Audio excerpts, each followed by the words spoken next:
Mag-ama at isa nilang kapitbahay patay sa pamamaril sa Barangay Holy Spirit, Quezon City.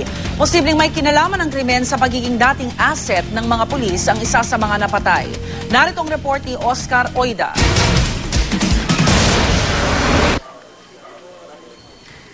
Sa isang iglap, animoy nawala na bigla ang lahat kay Ginang Marilu Corpus. Matapos siyang mawalan di lamang ng asawa, kundi pati na rin ng anak.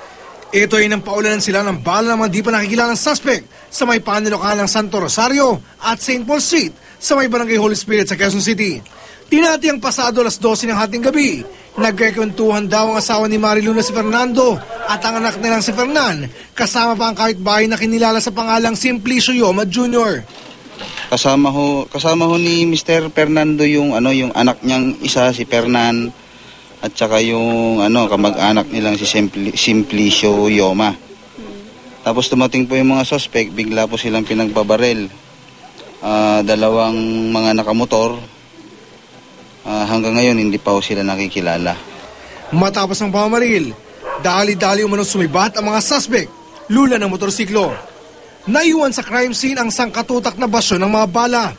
Halata daw ayon sa mga pulis na tiniyak muna ng mga ito na patay na ang mga biktima bago tinantanan ng putok. Sa dami ng mga balang pinakawalan, suspetsya ng mga pulis, di bababa sa 3 ang mga salarin. Mamaya-maya nagputukan na. Pero hindi, natakot ako lumabas kasi baka kung tamaan tayo ng mga sharpnail ganun. Hindi na ako lumabas. Huli na ako lumabas nang nakita ko na may nakabulagta na dyan. Sige ng Marilu tila may suspetsya na sa kung bakit ito nangyari. Ang asawa daw kasi niyang si Fernando, dating asset ng mga pulis. Siyempre, meron kong mag-asas sa larangan yan. Siyempre, magagalit, may mga kaibigan siya. Nakalaang po nila, pwede kong Ang anak niyang si Fernan at ang kapitbahay na si Simplicio, nadamay na lang umano sa pagpatay.